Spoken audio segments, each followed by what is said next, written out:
Medir el dolor es un proceso complicado. Puede evaluarse por la duración que va de agudo a crónico o por una evaluación verbal donde el paciente describe con adjetivos que 0 es sin dolor a 4 que es un dolor severo.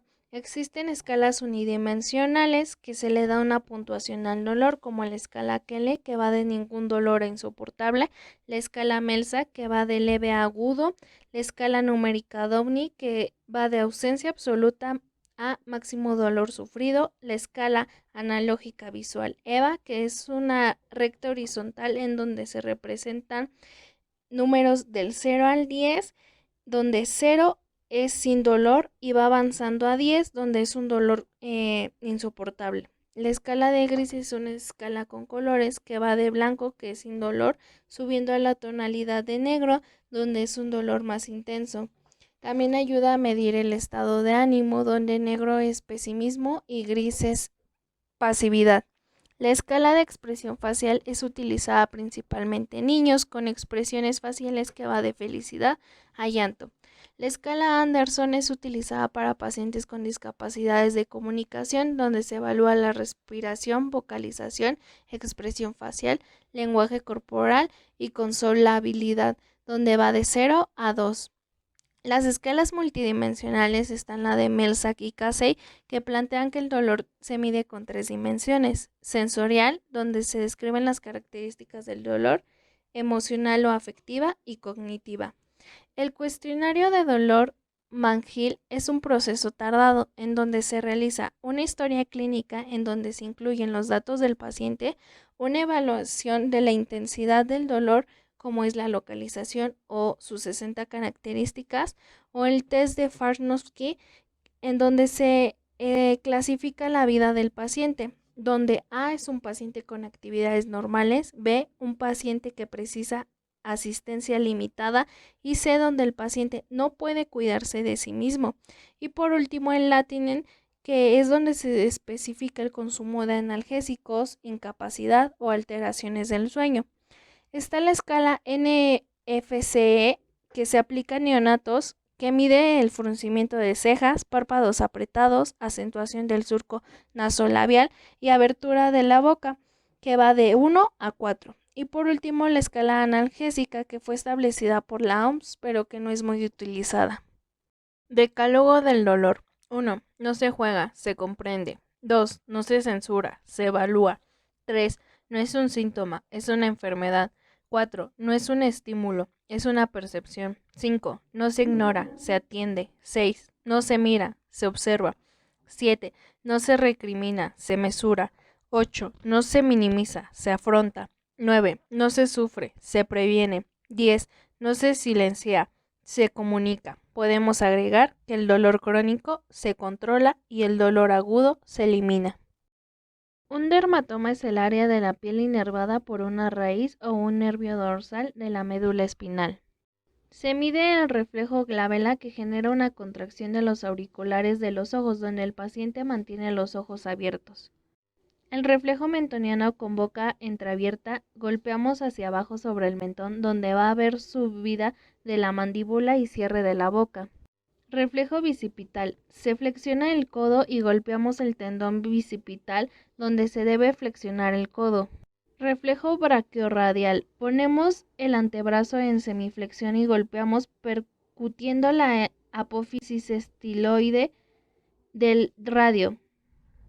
Reflejo tricipital. Flexión del codo con palma hacia el cuerpo, percutiendo el tendón del tríceps, que produce una contracción del codo. Flexor de los dedos. Se percuten los tendones de los flexores y se dará una flexión digital. Signo de Hoffman.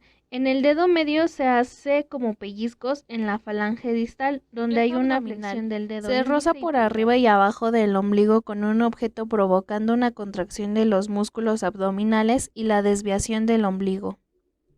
Reflejo rotuliano. Se repercute en el tendón del cuádriceps femoral, donde hay una extensión de la rodilla. Maniobra de hámster. Se percute la fosa popltea. Maniobra de Oppenheimer. Se da la extensión del dedo gordo al presionar la tibia de arriba a abajo. Maniobra de Gordon. Extensión del dedo gordo comprimiendo la pantorrilla. Maniobra de Schiffer.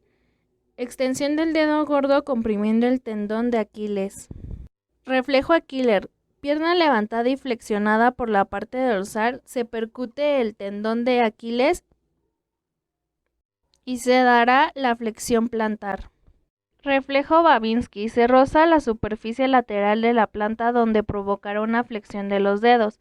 Reflejo palmomentoniano. Se estimula la eminencia atenar de la mano produciendo una contracción del mentón y auricular del labio. Discriminación de dos puntos. Capacidad de distinguir dos puntos separados. Grafiestesia. Reconocimiento de números sin ver. Reflejo Exploración palmar. de Se pares golpea la craneales. palma y la mano deberá apretar. Reflejo de búsqueda. Aplicado en recién nacidos donde se estimulan las comisuras de los labios. Reflejo de succión. Se introduce en la boca del bebé un dedo y empezará a succionar.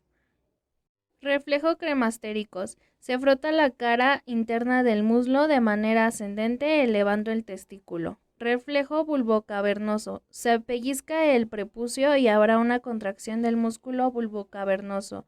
Reflejo anal. Se introduce la punta del dedo por el ano. Son una serie de problemas que se desencadenan a partir de que nosotros decidimos tomar el dolor como parte de nuestra vida y no poner un alto. Inicia con la depresión, que va a disminuir la resistencia física y va a aumentar el cansancio, va a aumentar el dolor crónico, va a aumentar la inactividad, va a aumentar el aislamiento social y por consecuencia va a haber un aumento de ansiedad. Es una nomenclatura que nos ayuda a evaluar el dolor. La A representa la antigüedad y preguntamos cuándo empezó su dolor. Puede ser agudo, de minutos a días, o crónico, de semanas a meses. La L nos da la localización, preguntamos dónde le duele y nos da el origen, aunque debemos de tener cuidado con el dolor referido. La I nos da la irradiación, es decir, que tenemos que preguntar, ¿este dolor se extiende a otra parte? Y la C nos da el carácter, que debemos de preguntar cómo se siente su dolor y así obtendremos las características. La I nos da la intensidad. Vamos a preguntarle que del 1 al 10, con qué número describe mejor su dolor, utilizando las escalas que ya vimos. Y por último, el atenuante o agravantes, que vamos a preguntar qué hace que su dolor mejore o empeore. Es el principal neurotransmisor excitatorio del sistema nervioso. Se encarga del consumo de energía en el cerebro y es precursor de GABA. Del proceso de glucólisis y el ciclo de Krebs sale la unión de glutamato más glutamina, que se acumula en las vesículas presinápticas. Y cuando llega la señal, la célula se despolariza y el glutamato será liberado, donde podrá irse por la recaptación sináptica, la recaptación glial o que actúe sobre los receptores de la neurona posináptica, donde podrá actuar sobre receptores ionotrópicos acoplados a canales iónicos, como es el AMPA, NMDA, y se despolarizará, o sobre receptores metabólicos a segundos mensajeros. Y el que no es utilizado será recaptado por el astrocito, donde otra vez se vuelve a reclutar. Es un neuropéptido de la familia de las taquicininas. Tiene 3 receptores, NK1, NK2, NK3, que están en el sistema inmunológico, nervioso y en células periféricas. Realiza la acción de despolarización, por lo que ejerce un neurotransmisor excitador sensorial primario en la médula espinal y en los ganglios simpáticos. Es una molécula de 11 aminoácidos ubicada en la médula espinal. Reduce la ansiedad, depresión, el dolor y la presión arterial. Indica un dolor muy intenso. La señal se dirige desde el axón al final de la dendrita, donde es liberado al espacio sináptico. La señal se envía al sistema nervioso central y luego el impulso nervioso es redirigido al cerebro y así es como percibimos el dolor.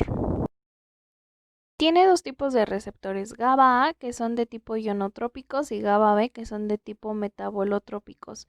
Los GABA A están conformados por 5 subunidades, 2 alfa, 2 beta y 1 gamma. A estos se unen sus agonistas, como es el etanol, la benzodiazepinas, y también se unen a sus antagonistas.